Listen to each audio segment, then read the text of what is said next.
Bismillahirrahmanirrahim. Assalamualaikum warahmatullahi wabarakatuh. Alhamdulillah hari ini kita masih belajar secara online dan materi kita kelas 5 SD khususnya adalah masih tema 7 yaitu peristiwa dalam kehidupan. Subtemanya adalah subtema 2 yaitu peristiwa kebangsaan seputar proklamasi kemerdekaan Indonesia. Kita masuk ke pembelajaran 3 dan 4. Ya, mohon semua perhatikan, semua disiapkan, dan sebelum mulainya belajar, kita mulai dengan baca basmalah bersama. Bismillahirrohmanirrohim. Baik anak-anakku sekalian, Alhamdulillah sampai hari ini kita masih diberi kesehatan oleh Allah Subhanahu Wa Taala sehingga kita masih bisa belajar, walaupun mungkin masih secara online. Ala kulihal, itulah yang harus kita hadapi. Semangat terus, semangat belajar, dan semangat untuk mencari ilmu. Ya, baik anak-anak sekalian, mari kita mulai ya. Siapkan bukunya dulu, siapkan buku paketnya, siapkan buku tulisnya, dan juga alat-alat tulisnya. Ya, baik, kita mulai nak ya. Sekarang masuk yang pertama ya kita lihat adalah yaitu muatan IPS. Ya, pelajaran IPS. Ya, muatan pelajaran IPS kali ini yang pertama kita perhatikan adalah lanjutkan yang lalu kita akan mengenal proklamator Indonesia kita. Ya, kita akan berkenalan dengan proklamator Indonesia kita. Siapa? Ada yang ingat? Iya, betul nih dia ya, Insinyur Soekarno. Insinyur Soekarno, ya, beliau dilahirkan di Blitar, ya, Jawa Timur ya, Surabaya pada tanggal 6 Juni 1901 ya. Jadi beliau dilahirkan 6 Juni 1901. Ya, beliau kita harus tahu bahwa beliau adalah sebagai apa tadi?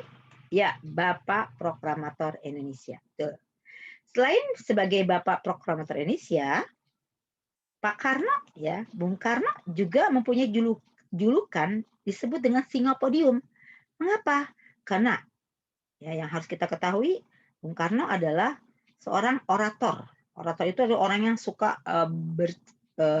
berorasi ya, berceramah tanpa teks ya di hadapan ribuan orang dan selalu didengar oleh banyak orang. Ketika beliau berorasi, maka semua akan terpaku, semua akan mendengarkan dengan baik.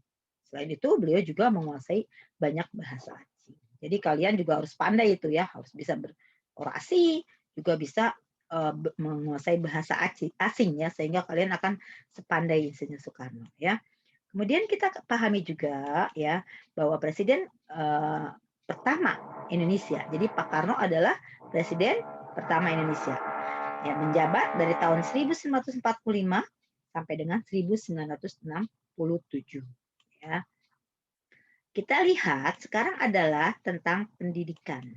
Jenjang pendidikan Pak Karno ya, Insinyur Soekarno, ini beliau yang pertama kita lihat bahwa beliau bersekolah di Indise School ya, Indise School di Tulung Agung atau SD ya kalau sekarang mungkin ya. Kemudian juga ini LSE, ini adalah mungkin ini adalah SMP ya di Mojokerto Jawa Timur dan dilanjutkan ke HBS ya di Surabaya dan juga beliau berkuliah ya di THS kalau dulu namanya, kalau sekarang namanya ITB yaitu di Bandung ya, sekarang disebut Institut Teknologi Bandung ya. Beliau inilah pendidikan beliau ditempuh ya di beberapa level sekolah dari mulai SD, SMP, SMA dan juga kuliah. Oke, itu proklamator pertama kita ya, Bapak Insinyur Soekarno. Sekarang kita lihat proklamator yang kedua kita yaitu siapa nih? Ya, betul. Ini adalah Dr. Andes Muhammad Hatta. Beliau dilahirkan di Bukit Tinggi ya, di Bukit Tinggi pada tanggal 12 Agustus 1902 ya. Beda 1 tahun dengan Pak Karno. Nah, beliau selain dikenal sebagai Bapak Proklamator Indonesia, beliau juga adalah sebagai Bapak Koperasi Indonesia.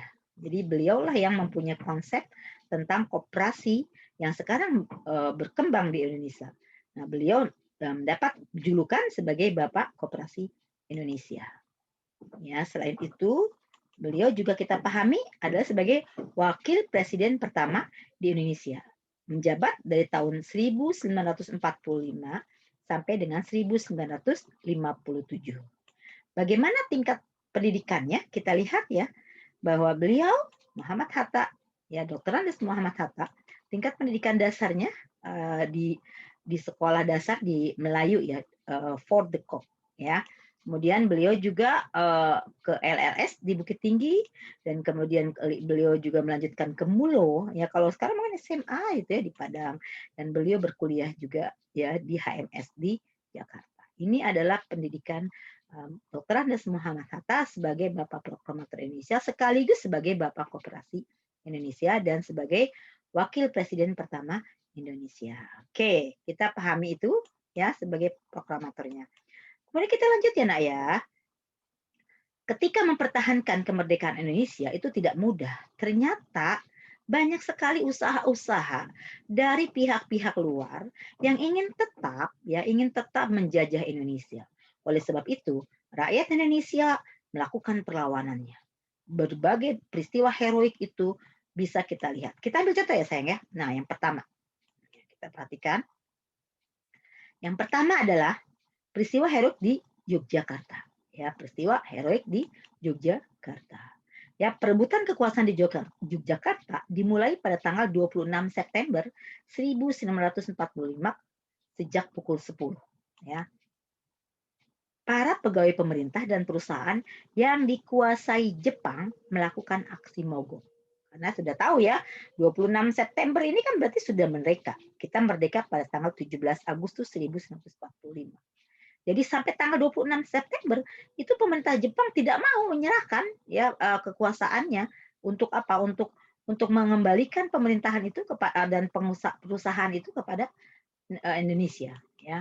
Nah, hal ini pun ya mereka menuntut agar Jepang menyerahkan semua kantor kepada pihak Indonesia. Ini peristiwa heroik di Yogyakarta, luar biasa ya, sehingga kita lihat terjadi juga akhirnya pertempurannya seperti itu ya. Jepang walaupun sudah sebenarnya sudah tekuk lutut ya ketika itu kepada negara sekutu, tapi mereka masih berusaha gitu ya untuk menjajah Indonesia. Dan kita lihat ada peristiwa yang kedua. Nah ini ya, kalau kita lihat nih, ini adalah apa? Oke, peristiwa apa? Iya betul, kalian pintar ya. Bahwa ini adalah sebuah peristiwa ya heroik yang terjadi di Surabaya. Ya di Surabaya, Arik-Arik Surabaya. Nah di sini kenapa terjadi peristiwa heroik seperti ini? Terjadi insiden bendera di Hotel Yamato, Tunjungan Surabaya. Ya, ketika itu orang Belanda mengibarkan bendera merah putih biru di atap hotel, di atapnya hotel. Ya, padahal Indonesia sudah merdeka ketika itu. Ya, ketika itu sudah merdeka. Rakyat kemudian menyerbu hotel, menurunkan dan merobek warna biru bendera itu, ya, untuk dikibarkan kembali menjadi merah putih. Ya, nah, ini terjadi pada tanggal 19 September 1945. Padahal sudah merdeka. Ya, bulan Agustus kita merdeka, September Belanda masih berusaha untuk orang Belandanya masih berusaha untuk mengibarkan bendera di Hotel Yamato ini. Ya. Kemudian peristiwa yang ketiga yang bisa kita ambil contohnya ya, yang heroik seperti ini. Nah, ini apa coba? Betul ya, ini yang terjadi adalah di mana? Iya, betul, di Semarang. Betul ya, peristiwa heroik di Semarang. Kita perhatikan pada tanggal 15 Oktober 1945, pasukan Jepang melakukan serangan ke kota Semarang dan dihadapi oleh siapa? TKR. Kan sudah dibentuk ya, tanggal 5 Oktober sudah dibentuk TKR. Selain TKR juga ada laskar pejuang lainnya. Jadi bukan cuma TKR, tapi seluruh rakyat ini ya, seperti itu. Sudah apa? Karena memang sudah merdeka ya. Nah, kemudian pertempuran ini berlangsung selama 5 hari. Ya, karena Jepang itu berusaha untuk menjajah kembali ya. Akibat pertempuran ini ribuan pemuda gugur dan ratusan orang Jepang tewas ya. Nah, di sini kita lihat bagaimana untuk mengenang peristiwa itu di Semarang didirikanlah monumen Tugu Muda. Jadi kalau kalian jalan-jalan ke Semarang dan ketemu Tugu Muda ini, ya ingatlah peristiwa yang terjadinya bahwa pada saat itu tanggal 15 Oktober 1945 Jepang kembali pengen menjajah di Semarang. Oke, kita juga bisa lihat ya peristiwa lain, ya peristiwa heroik lainnya adalah di mana ini? Aceh, betul ya, di Aceh ya. Kita lihat di Aceh ya. Bagaimana di Aceh? Pada tanggal 6 Oktober 1945, para pemuda dari tokoh masyarakat membentuk Angkatan Pemuda Indonesia, API ya. Kemudian anggota API kemudian merebut dan mengambil alih kantor-kantor pemerintahan Jepang ketika itu ya. Di tempat-tempat yang telah mereka rebut, para pemuda mengibarkan bendera merah putih dan berhasil meluncuti senjata tentara Jepang. Ya, jadi luar biasa heroiknya para pemuda Aceh ini, rakyat Aceh ini ya untuk mempertahankan kemerdekaan Indonesia. Kemudian ada peristiwa lain yang kita bisa lihat adalah ya yang kelima ya mungkin kita bisa perhatikan nih lihat ya. Selain di Aceh tadi, kita juga ya melihat peristiwa heroik itu di Bali ya, di Bali kita lihat pada bulan Agustus 1945, pemuda Bali membentuk Organisasi Angkatan Muda Indonesia atau AMI dan Pemuda Republik Indonesia atau PRI. Ya. Kemudian upaya perundingan untuk menegakkan kedaulatan RI telah mereka upayakan, tetapi pihak Jepang selalu menghambat. Ya, karena pihak Jepang selalu menghambat, maka pada tanggal 13 Desember 1945, para pemuda merebut kekuasaan dari Jepang secara serentak. Ya, tetapi belum berhasil karena persenjataan Jepang masih kuat ketika itu. Jadi padahal sudah merdeka, Indonesia sudah merdeka, sudah diproklamasikan ya pada tanggal 17 Agustus 1945. Ya luar biasa. Kemudian yang lainnya juga bisa kita lihat misalnya ya di peristiwa di Sumbawa ya. Di peristiwa Sumbawa ini juga adalah bentrokan fisik antara para pemuda di Sumbawa dan Jepang ya terjadi di Genpe, Sapi dan Baba. Ini juga luar biasa ya para pemuda di sana berusaha mempertahankan negara kemerdekaan Indonesia ya. Nah, yang lain bisa kita lihat adalah di wilayah Kalimantan. Jadi dari ujung ke ujung ya dari seluruh provinsi ya itu ada peristiwa heroik ya.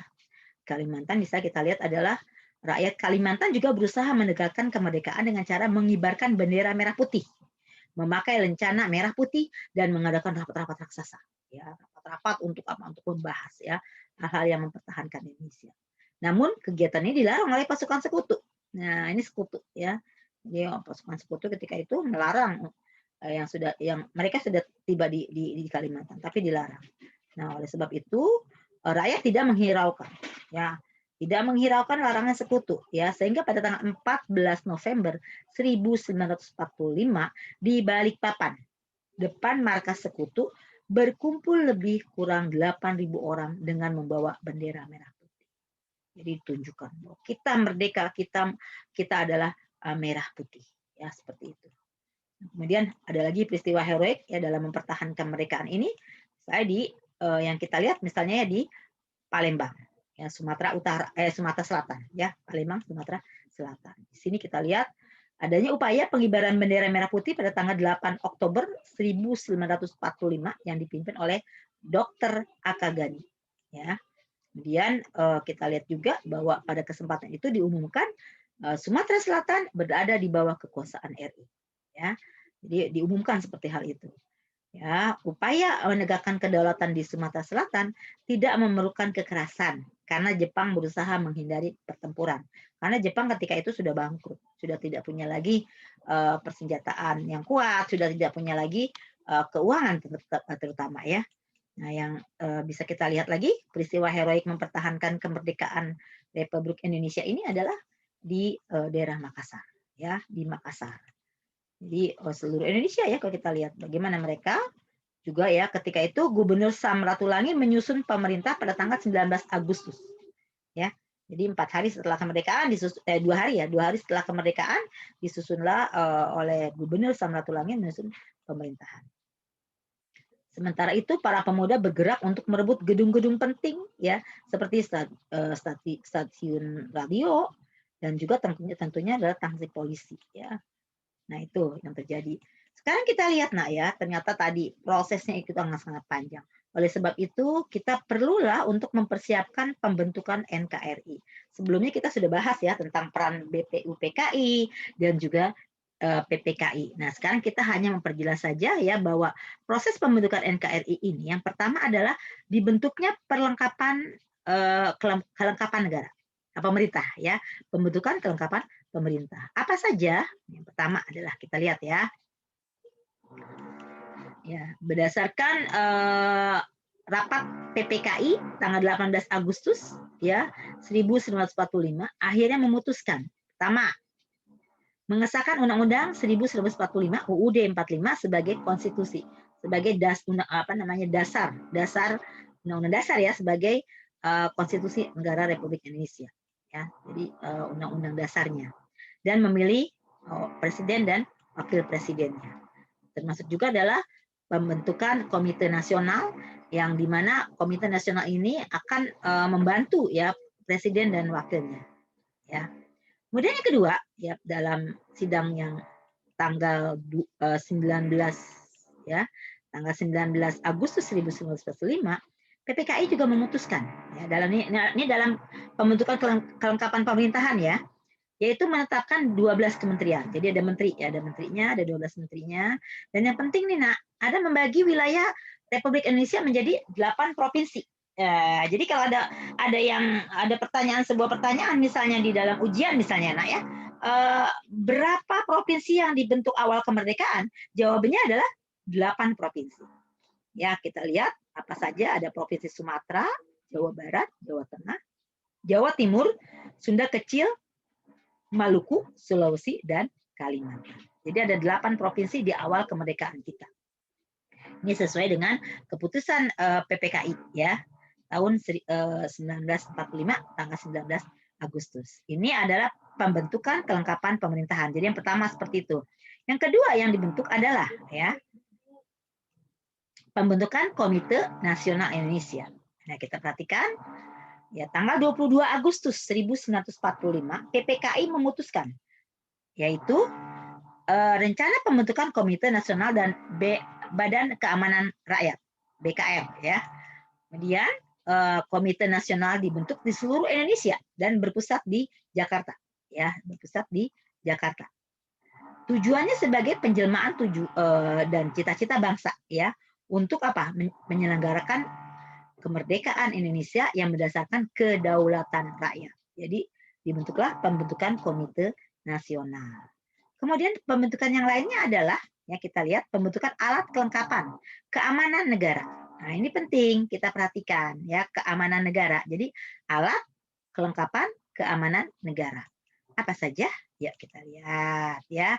Pada tanggal 22 Agustus 1945 diputuskan bahwa ya pembentukan Badan Keamanan Rakyat. Itu yang kita harus BKR, Badan Keamanan Rakyat. Ya. Perkembangan situasi negara makin membahayakan. Ya, makin membahayakan karena banyak sekali negara-negara luar, negara-negara yang pernah menjajah Indonesia itu ingin menjajah kembali. Akhirnya pemerintah ya dalam ini presiden dan wakilnya memanggil pensiunan Mayor Kenil ya Urip Sumarharjo dari Yogyakarta ke Jakarta dan diberi tugas untuk membentuk tentara kebangsaan ya, membentuk tentara kebangsaan. Nah, akhirnya dengan maklumat pemerintah pada tanggal 5 Oktober 1945 terbentuklah organisasi ketentaraan yang bernama Tentara Keamanan Rakyat TKR. Kalau sekarang TNI, sebelumnya ABRI ya. Nah, makanya setiap tanggal 5 Oktober 1945 akan diperingati sebagai hari kelahiran Tentara Nasional Indonesia TNI ya, atau Angkatan Bersenjata Indonesia. Sama ya, itu perkembangannya hanya seperti itu. Jadi dari TKR, dari pertama dari TKR, Tentara Keamanan Rakyat ya.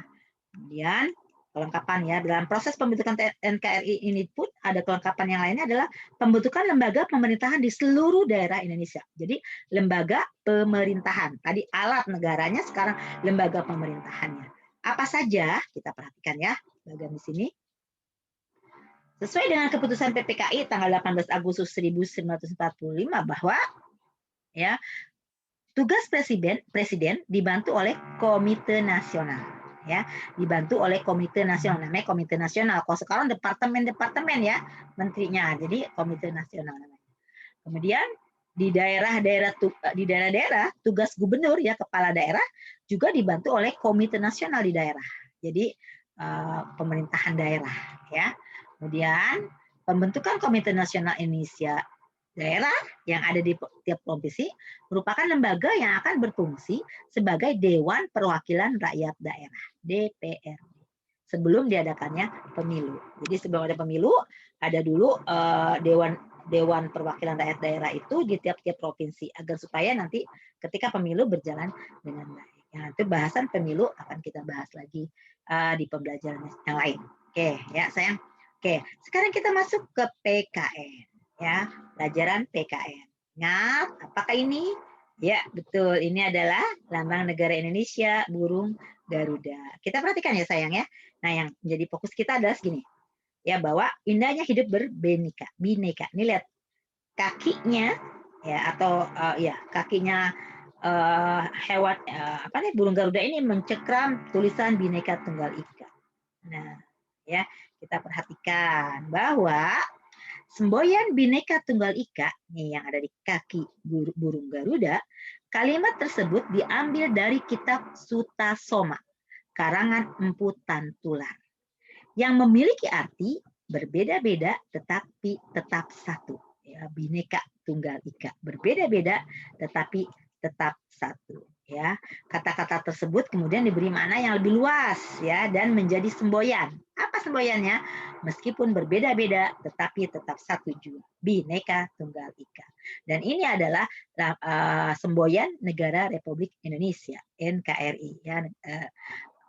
Karena kita memang terdiri dari banyak suku bangsa, terdiri dari banyak bangsa, dari beberapa agama, otomatis kita akan beraneka. Tapi tujuan kita tetap sama, yaitu bagaimana Indonesia ini tetap merdeka. Ya, oke. Di sini juga ya bahwa semboyan itulah kemudian yang mengikat keberagaman bangsa menjadi satu kesatuan. Alhamdulillah saat ini tidak ada perseteruan yang membahayakan, misalnya antar suku ya, insya Allah tidak terjadi. Kita yang suku bangsanya Jawa ya berdampingan dengan suku bangsa Batak, berdampingan dengan suku bangsa Makassar dan seterusnya. Ya tidak ada sama sekali yang membahayakan karena kita punya konsep atau semboyan di Indonesia itu adalah Bhinneka Tunggal Ika. Oke, ya. Oke, sekarang selain itu karena kita adalah beragam itu, maka ada juga ya yang kita pahami indahnya hidup bersama dalam perbedaan. Jadi ada perbedaan tapi nggak masalah. Kenapa? Karena kita satu kesatuan. Tadi Bhinneka Tunggal Ika ya. Di sini kita lihat nih contohnya ya. Di sini lihat nih. Salah satu wujud nyata adanya kerukunan dan persatuan di masyarakat adalah tradisi gotong royong. Wah, apalagi kalau di daerah itu lebih terasa betul ketika gotong royong.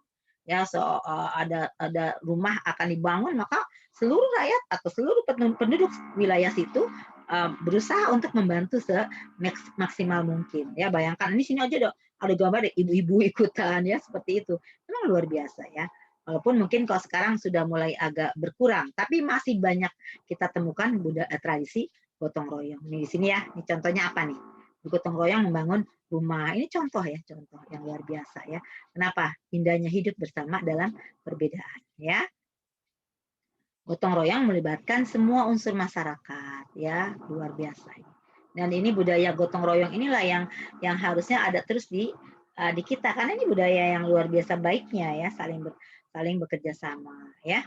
Oke, sekarang kita lihat nak ya, ada unsur-unsur budaya yang ada di Indonesia. Unsur-unsur budayanya apa saja? Ternyata budaya yang ada di Indonesia itu karena beragamnya tadi ya, maka unsur-unsurnya tuh banyak ya, sebabnya banyak gitu. Nggak cuma sekedar suku, tapi kita lihat ya satu-satu ya. Baik, yang pertama adalah bahwa di Indonesia ya, religi, agama atau kepercayaan di Indonesia itu yang diakui ya, agama yang diakui oleh negara Indonesia yaitu ada Hindu, Buddha, Islam, Katolik, Kristen dan Konghucu. Ya, ini tadinya 5 ya, tadinya 5 tapi tambah dengan Konghucu. Kemudian yang ini juga ya mengakibatkan budaya beragam, ya kan? Masing-masing agama punya punya budaya masing-masing. Islam punya budaya misalnya kalau misalnya Islam ya Idul Fitri misalnya, maka dia punya budayanya misalnya pulang kampung ya seperti itu. Atau misalnya silaturahim ya saling mengunjungi ya walaupun sekarang dibatasi karena kita sekarang kena pandemi. Tapi itu budaya. Begitu juga agama-agama lain ya. Nah, kalau misalnya kita lihat lagi yang lain apa? Mata pencaharian. Ya, karena di Indonesia itu luar biasa beraneka ragamnya, ya, beraneka ragamnya pendudukan ya atau apa namanya wilayah Indonesia ini ya ada perikanan, ada pertanian ya, mata pencariannya berbeda-beda. Maka ini pun akan menumbuhkan budaya. Misalnya petani, mungkin di satu wilayah ya ada budaya yang budaya sebelum panen, ada budaya-budaya tertentu untuk merayakannya. Atau misalnya di satu tentu ada apa namanya ikan apa namanya tadi tuh nelayan juga punya budaya masing-masing. Nah, itu juga merupakan unsur budaya di Indonesia. Yang lain apa? Nah, yang lain adalah teknologi dan peralatan ya. Teknologi dan peralatan ini berkaitan dengan kepandaian dan keterampilan ya orang ya dalam membuat atau melakukan sesuatu yang memenuhi kebutuhan hidup ya. Teknologi ini bermula dari bentuk yang sangat sederhana sampai sekarang yang sudah mulai modern. Dan itu masing-masing wilayah, masing-masing suku bangsa mempunyai teknologi dan peralatan masing-masing. Tentunya berbeda-beda ya. Kalau sekarang kita lihat makin makin makin meningkat ya. Kemudian bisa juga unsur budaya itu adalah yaitu tentang dari kesenian. Nah ini kesenian. Kesenian adalah unsur budaya. Pastilah ya. Dalam kesenian itu ada dua ya. Ada dua, yaitu kesenian yang dapat dinikmati oleh mata. Ya misalnya ada apa? Ya betul. Seni patung, seni ukir, seni lukis, seni rias, seni tari ya, atau mungkin wayang ya, dan juga mungkin olahraga ya. Ada seninya. Kemudian ada juga kesenian yang dapat dinikmati oleh telinga. Ya misalnya apa? Iya betul. Misalnya lagu daerah ya, alat musik dan keseniannya itu sendiri ya. Jadi itu dinikmati oleh telinga. Nah, itu juga merupakan unsur-unsur budaya. Yang lainnya, unsur budaya ini ya, unsur budaya Indonesia itu yang lainnya adalah adanya pengetahuan ya, adanya pengetahuan. Berbagai suku bangsa di Indonesia telah memiliki pengetahuan yang tinggi ya.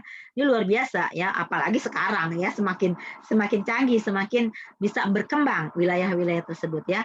Misalnya ini pengetahuan tentang berbagai jenis tanaman dan ramuan obat tradisional. Nah, itu contohnya ya. Jamu misalnya ya, itu sudah ada dari zaman dahulunya. Itu merupakan unsur budaya ya. Luar biasa ya. Kemudian ada lagi unsur yang lain, tentunya adalah unsur sistem kemasyarakatan. Apa itu sistem kemasyarakatan? Yaitu pola hidup yang menjadi kebiasaan dan dianut serta telah menjadi kebiasaan suatu masyarakat. Contohnya apa? Contohnya sistem marga, ya marga pada suatu suku Batak misalnya, atau misalnya sistem trah pada suku Jawa, ya. Nah, atau ini dan lain sebagainya banyak ya, banyak sekali. Atau misalnya ketika ada peristiwa pernikahan, ya, atau peristiwa kekerabatan dan sebagainya. Itu adalah sistem kemasyarakatan, udah pola hidup. Dan ini adalah juga sebagai unsur budaya Indonesia. Yang terakhir tentunya adalah bahasa, ya. Bahasa yang ada di Indonesia, Masya Allah, apalagi bahasa daerahnya luar biasa, dialeknya yang macam-macam. Orang Sumatera Utara pasti berbeda dengan dialeknya dengan orang Jawa tentunya, orang Makassar berbeda dialeknya dengan orang Aceh tentunya, dan seterusnya. Tapi karena kita punya satu bahasa persatuan, yaitu bahasa Indonesia, maka kendala-kendala perbedaan budaya bahasa itu menjadi unsur-unsur budaya justru ya menjadi kekayaan. Nah itu ya, insya Allah itulah unsur dari budaya yang harus kita ketahui di Indonesia ini. Baik, itu saja dari penjelasan materi kali ini. Terima kasih atas perhatiannya. Jangan lupa silakan di subscribe, komen, dan juga tentunya di like ya. Assalamualaikum warahmatullahi wabarakatuh.